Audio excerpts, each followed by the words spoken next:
Welcome to 2 Hours No Traffic, a New York, Philadelphia sports show with your hosts. I'm Spen Harris. He's Philly Brandon. Some technical difficulties before the start of the show, Brandon. Yeah, we were aiming to 8:15, so we had 15 minutes of IT work. Fortunately, you were once at least IT adjacent in your professional life, so that did come in handy. Yeah, not really close. I've never been involved in IT. You're thinking of data. Never been in IT, but I appreciate the Big love. computer guy. You giving me skills that I don't even have. Speaking of skills that the city of Philadelphia doesn't have, let's get to your basketball team. I don't think skill might be the way to lead into that one. Although Tyrese Maxey just finished a beautiful reverse to cut it to 8, which we're going to need a whole lot more of. But yeah, pretty much we have been getting smacked around by the Miami Heat through a game and a half. Tobias Harris did the best he could first game with 25 points, doing it again today. But the offense has really been throw it to Tobias / James Harden and then get out of the way. And as much as I love them, as much as I love Tobias and James is okay, neither one of those guys are able to do that at this stage in their career. George Niang just hit his first 3 of the series. He's now 1 for 9, but that could be huge. So we're recording at about 8:30 on Tuesday. Brandon's watching the game live. I'm letting him watch. I'm not even watching. And I'll tell you why, Brandon. Because this is not Philadelphia's fault. It's not your fault that Joel Embiid got hit in the face, got a concussion in Game 6 against Toronto.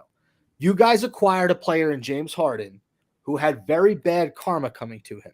That's not me making this up. The dude requested a trade so he can play with guys that want to win and stars that are available, i.e. Kyrie Irving.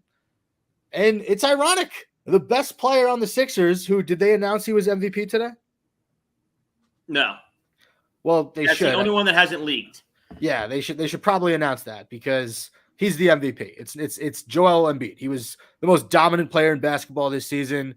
Without him, the Sixers are a borderline playoff team. Anyway, I digress.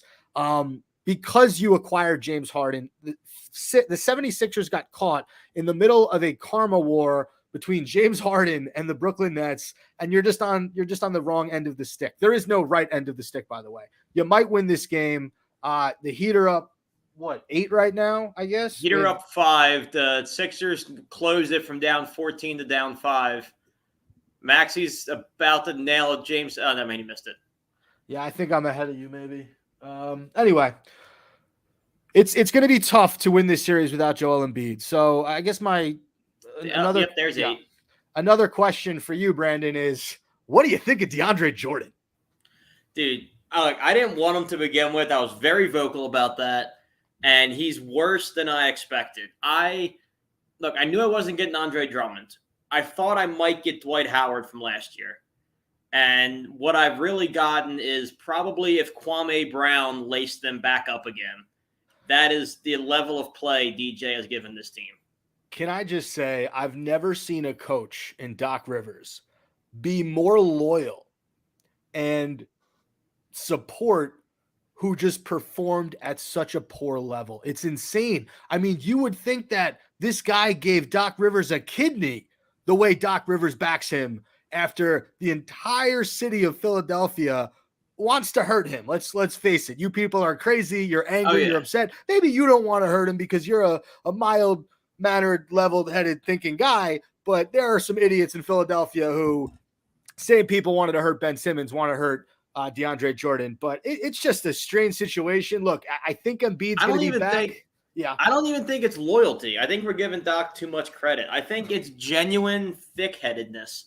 Because look, he's not the brightest basketball mind in the league. I think that one Boston championship has carried him further than would most coaches for whatever the reason. For what it's worth, Frank Vogel has an NBA championship. Be that however it may, no one looks at those two as the same platform. Like Doc Rivers somehow got this pedestal that he didn't deserve, and he's just going out of his way to prove he's the smartest guy in the room. And you and I were talking about this the other day, where I just don't think Doc is meant to be in a city like Philadelphia.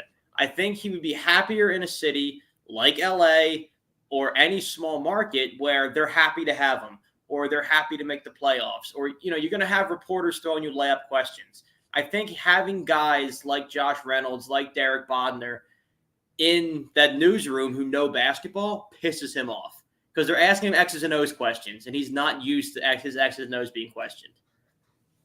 That was a very solid Doc Rivers rant. I appreciate that. It's very easy to see, but if he couldn't get it done in Los Angeles with all those Clippers teams, because he had two really good chances, the Chris Paul-led Clippers and then the Kawhi Leonard, Paul George-led Clippers. Both those teams should have won at least one championship, and they didn't. And Doc Rivers was up 3-1 twice, 2 times, and blew it. And he was asked about that in a post game when we were about to blow the Raptors series, and he went on a tirade about that, about how it wasn't his fault and the extenuating circumstances happened. But that's not what I want to hear. Like you're never going to hear that from Phil Jackson, from, for what it's worth, Eric Spoelstra, even before him, Pat Riley. You would never hear that from them. But he has this like little man complex. Yeah, he's a big guy, by the way. Do you see him sit next to those coaches? Yeah. He's a tall dude. Yeah, I don't get it. But I could bitch about, damn it, now I got to go edit this stupid thing. I could complain about Doc Rivers the rest of this pod, but there was something you and I talked about before we got on here that I wanted to get your opinion on, and that's both of our teams. Look, your team got eliminated first round. I'm heading that direction second round. What would you say to the idea that both of our teams were built for a previous era of basketball?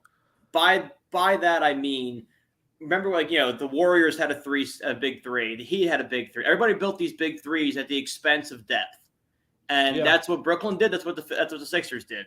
But the teams that are winning now is Miami is a depth team. Milwaukee's a depth team. For what it's worth, even Golden State has developed a lot of young guys to be a deep team.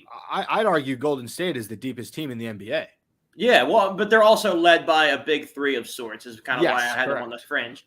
But, I mean, do you think that we built the wrong model for today's NBA? I don't. To be quite honest with you, I don't think we were doing it wrong. We're just not executing it properly. You look at the Nets, and injuries happen, but the Kyrie Irving situation was avoidable, and it happened. Kevin Durant gets hurt. You're right. The team not being deep, I guess my point is the plan is very easy to get messed up when you have a big three because you're fragile. The Warriors played without Clay for half the season. They played without Steph. They were fine. Jordan Poole emerged. Draymond Green's still there. When you have a roster like that, other guys can step up. What I'm seeing with the Sixers, and you saw it with the Nets too, is after KD and Kyrie, and now after, I guess, because Joel's out, after Maxey, Tobias, and Harden, who is your next guy up? You don't have anybody. Yeah. Same with the Nets. Figure, you got teams like Memphis who, they lost John Morant for 22 games, and they finished that 22-game stretch at 20-2 because guys like Desmond Bane and Dylan Brooks got hot. And you just don't see, when you had guys go down, you didn't see Seth Curry get hot. You didn't see Bruce Brown get hot enough. I'm not seeing guys like George Niang, Furkan Korkmaz, Shake Milton, Danny Green. None of those guys are making that leap. They're also not built for that third star caliber player. I love Bruce Brown. If he's the third best player on your team, you're pretty screwed. Same with Philly. Georges Niang is a good fifth or sixth man, but he can't be your third guy. He can't be your fourth guy. You know what I'm saying? Yeah. That's what kills the Nets and the Sixers. And you look at the teams left, the Heat, they're so deep. The Celtics, the Celtics are on the thinner side, which is kind of why I think them and Milwaukee are interesting because both those rosters are not very deep. But Milwaukee's playing Javon Carter. Yeah. In real minutes. But look, I think that, yes, it is tough the way both our teams are built if a guy goes down. But if everybody stays healthy, I think you guys next year, if you have Harden, and by the way, here's kind of a follow-up. Do you think Harden's going to get an extension in the offseason? I think it depends on what the teams talk about. I don't think there's any way that Philly gives him a max extension. Quite frankly, he's not worth it. You think you get him at a discount, essentially? We would have to. It's a discount or nothing. my point is, if you guys carry over the same roster and you have a healthy Joel, a healthy James Harden, a healthy Tobias, and you go and get another guy, right? Like the Celtics went out and got a Derek White, and for some reason he just fit with what they did, and then Smart emerged. All these guys started playing better. I think you would like your chances in the East with those three guys plus another guy, and you just fill out the roster a little bit. But I'll tell you who that other guy is. Who is it? It's one of the two we let walk out the door because we needed to. Which is? Drummond and or Seth. Okay, you're right. I mean, you could sign one. We're not going to be able to keep both of them, by the way. I think we're probably going to get rid of one. We couldn't either. That's why that deal happened. My point is, if your three are healthy, you feel good about your whole season. If my three are healthy, I guess my third is Ben Simmons now. We feel good. But once one of those guys goes down, you look at the rest of the roster, and that's the way the cookie crumbled for the Nets. That's probably the way it's going to crumble for you guys.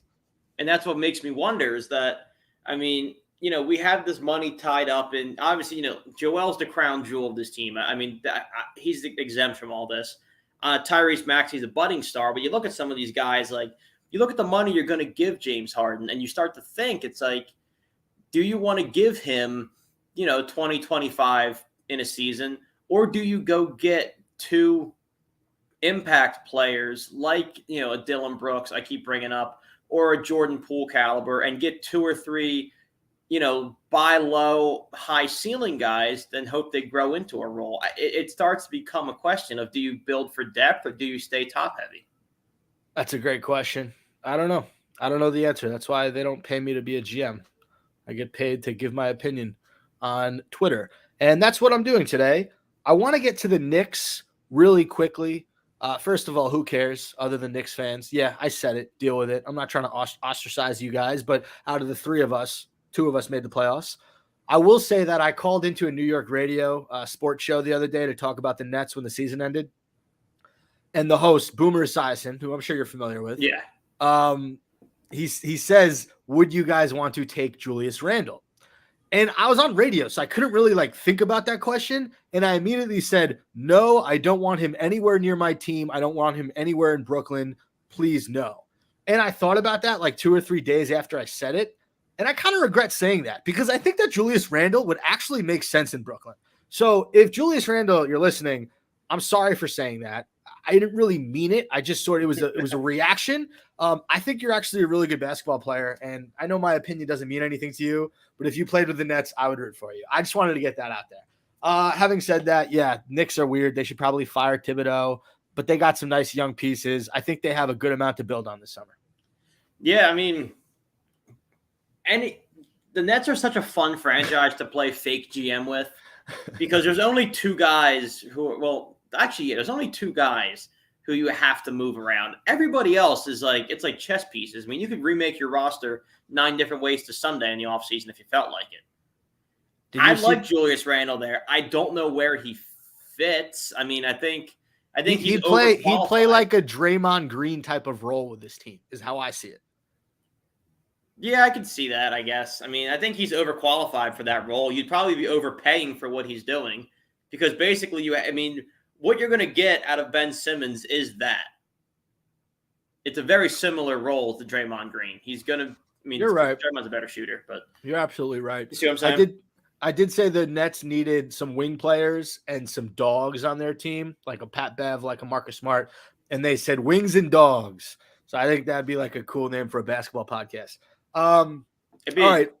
If any New York Knicks fans start a podcast like that, I definitely we should get 10% of the proceeds. 100%. I'm putting that out there right now. It's a verbal agreement. Yeah, give us credit. Wings and dogs. That's my idea. It's kind of Boomer Esiason's thing, but I stole it. All right. JJ Redick versus Chris Russo. I saw a First Take clip. I don't really watch First Take anymore. It's hard for me to watch anything during the day now that I'm working like a dog that the Nets need. But there was a clip, and I know you didn't watch it, so I'll basically tell you what happened. Chris Russo had a problem, I guess, or the question was, did you have a problem with the way Draymond Green has handled himself in the Memphis series? So in game 1, Draymond flagrant 2, terrible call, but he freaks out, does a dance, starts amping up the crowd, even though he's in Memphis, runs out. Game 2, he gets elbowed in the face, flips the bird, to all the Memphis fans. And basically they were having a discussion like, do you think, do you guys have a problem with this? And I guess I didn't listen. Here's my problem. I didn't listen to what Chris Russo said, but it appears Chris Russo kind of took the side of stop with the antics, be quiet and play basketball. And JJ Redick called him out for it. And if you listen to what JJ said for 2 minutes, it's beautiful. I mean, he basically puts Chris Russo in his place. He's like, that's the kind of stuff they said on Fox News with Shut Up and Dribble. Draymond Green has a huge podcast. He has a deal with Turner Sports. I'm paraphrasing, but basically he built up everything that we love about Draymond Green. JJ Redick said like in 2 minutes. It was awesome. And at one point, JJ Redick's like, this NBA isn't the same NBA it was when guys like Bob Cousy played, Wilt Chamberlain. These are the types of names that Chris Russo brings up. For those of you who don't know, Chris Russo is a famous radio host. He used to host Mike and the Mad Dog in the 90s with Mike Francesa, one of the most popular sports shows in New York. But he hasn't really been around. Like he's been on Sirius for years. He hasn't been in the national spotlight until recently. I guess First Take's been trying him out. But he brings this very old school mentality, and it's so evident the difference between like that generation and our generation. I bring this all up, Brandon, to ask you this. Do you think if Bob Cousy had a Twitter or had an Instagram in his day, he wouldn't be posting stuff? He wouldn't be, it's just so different now, bro. Social media and this entire society has just changed us. I'm sorry. I want to hear your reaction. I love JJ Redick. I love him on First Take for stuff like this. Like, there are a few people who are better at like systematically cutting through all the BS, all the headline talk, all the hot takes talk, and just taking people down with basketball knowledge. He does it all the time with Stephen A., which I think is great that he puts him in his place. He actually brought up Bob Cousy one day when they were talking about like the great assist seasons of all time. And someone brought up, well, no one will ever be as good as Bob Cousy with 28 in the game. And JJ said something to the effect of, well, he was being defended by carpenters and accountants. So you can't really compare. And he's right. So, I mean, for him to bring it up again now, the NBA back in, its inception was obviously a completely different league. The reason we love the NBA, the reason you and I talk about it for 17 and a half minutes every week is because it has this huge entertainment appeal. It's on Twitter, it's on TV, it's on Instagram. And for guys like Chris Russo to say, get off of that, bring it back. What do you want it to be? Baseball? Look how well it worked out for Major League Baseball. You know what I love about basketball, Brandon? You and I almost know every single player on every single team. And not just that, but we kind of know their personality. You can't look at teams from the 90s outside of the Chicago Bulls and the New York Knicks and be like, oh, yeah, the Dallas Mavericks. Shoot, I knew who their eighth guy was. He was no, dude, that's not how it works. Boban Marjanovic was of that year. Yes, 100,000. You're absolutely right. That is, so when Draymond is authentic and he flips the bird or he reacts in a way, that's what we're seeing on the basketball court. He's able to play like that because he's himself. And guess what? He's earned that right. We're talking about a future Hall of Famer. We're talking about an all-star. We're talking about a 3-time world champion in Draymond Green. Show some darn respect, okay?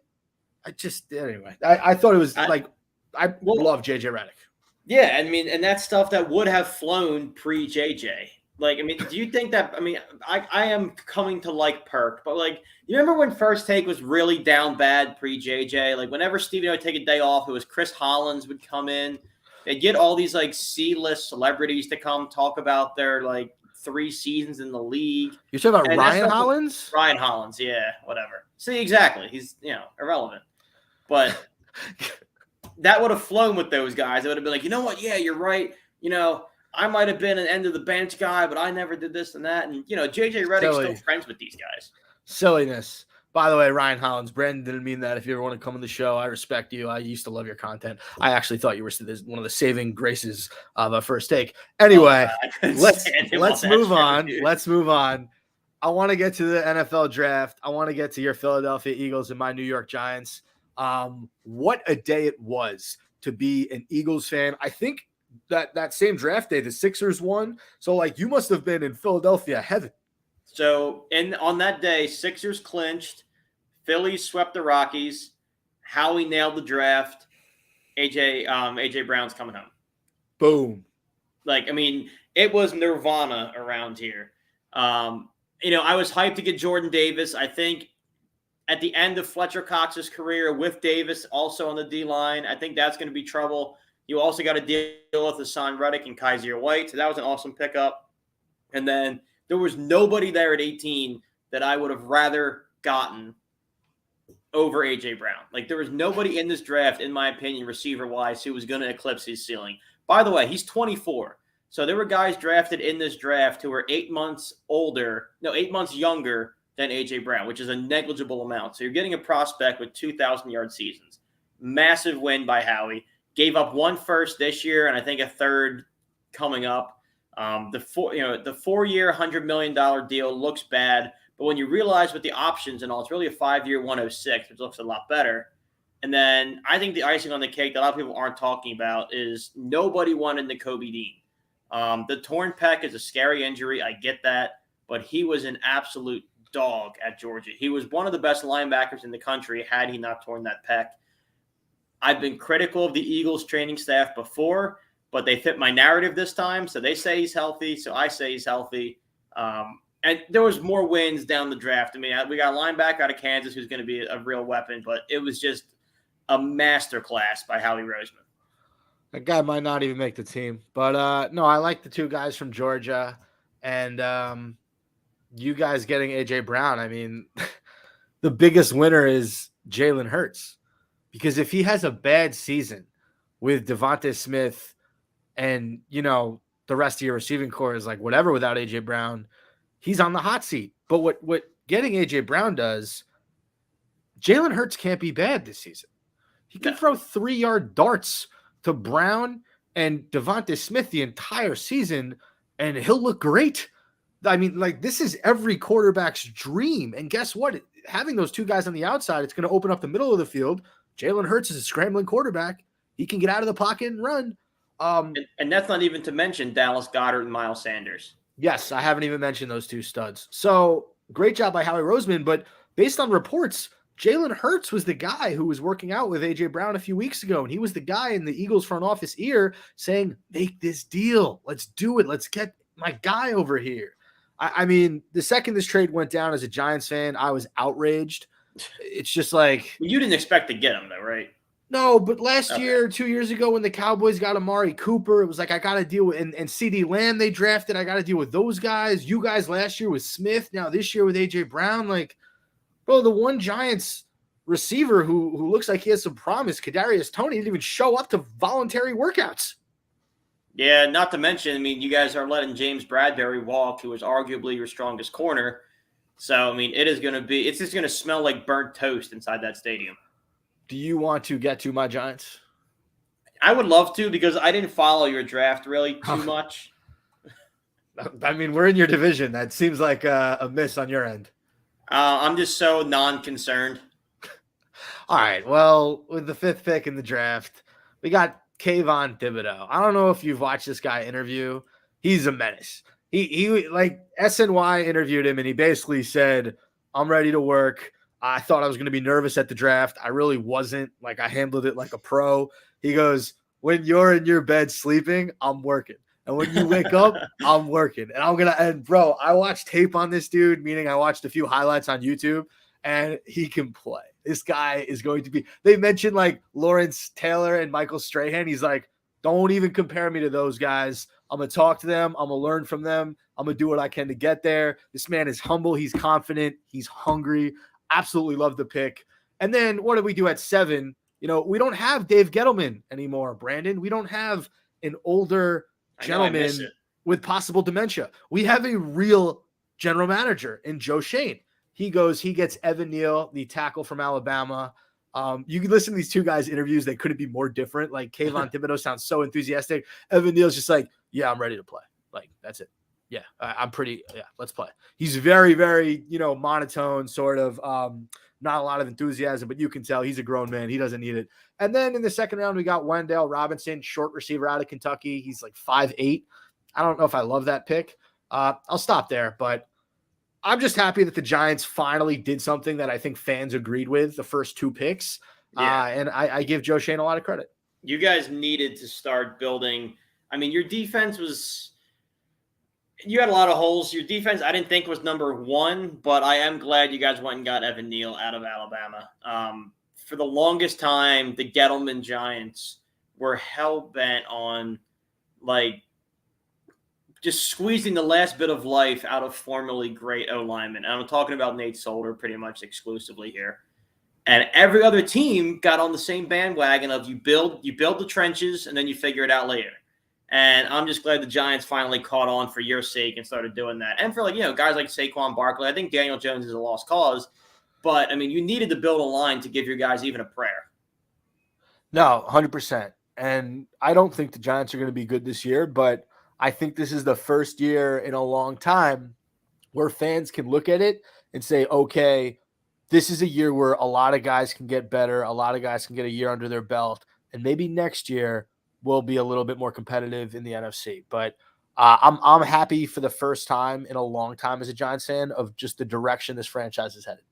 Yeah, you have a direction for the first time in a long time. Yes. It was always fringe contention, which never really made sense in a division where, the Eagles were clearly more talented and Dallas was clearly more talented. But, Gettleman was so focused on squeaking into the playoffs. It's nice to see you guys kind of hitting the reset button the right way and building through the draft. Also, don't look now. The Sixers are only down 6. I'm not looking. All right, we'll finish off the pod real quick. God. Yeah. DeAndre Jordan just got punched in the face. Oh, wow. It wasn't a scrap. They were fighting for a rebound, and PJ Tucker just accidentally cold cocked him in the face. All right, real quick before this show ends, I want to touch baseball. Phillies, what are your thoughts right now? You guys are 11-13. You're 3rd in the NL East. What are we thinking about your Philadelphia Phillies? Somehow we keep finding a way to spend more and more money and play worse baseball.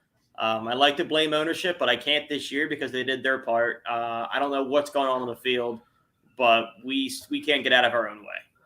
All right. We turn to the best team in the NL East. The New York Mets have been on fire this year. They lost to the Braves the other day, but 18-9, first in the NL East. They have been playing out of their mind. Did you see this coming from the new look Steve Cohen Mets? Not at all. I knew they were going to be a talented bunch. They had a lot. I mean, you're pretty much starting off with a fraction of your starting rotation, which is the strength of the Mets. So I thought they're going to off to a slower start than this. This is going to be a problem once they're fully healthy. All right. And then finally, the Yankees, 18-6, first in the AL East. They are on a 1, 2, 3, 4, 5, 6, 7, 8, 9, 10, 11 game winning streak right now. They are down to the Blue Jays 2-1. It's the middle of the 6th inning. But what do you think about the Yankees? Scorching hot start to the season for the Bronx Bombers. I'm surprised. I saw them opening weekend for the MLB. They were in Baltimore. I went to the game, and the minor league baseball team, Baltimore Orioles, beat them in a series. So I didn't expect too much, but that was pretty much just shaking the rust off, and they've been lights out ever since. Aaron Judge, Anthony Rizzo. These are names that you should remember because they're going to each hit over 50 home runs this year. All right, that does it for this episode of 2 Hours, No Traffic. I'm Spen Harris. He's my co-host, Philly Brandon. Any final words for the listeners? Just check out some of the other content through our partner, Sideline Sports. Check us out on TV if you're able to find it. Also, we got some big things coming for 2 Hours, No Traffic. We're going to tease it right now, but some really, really big stuff happening behind the scenes with Philly Brandon and I. Yep. Stay tuned. Check your Twitter. Peace.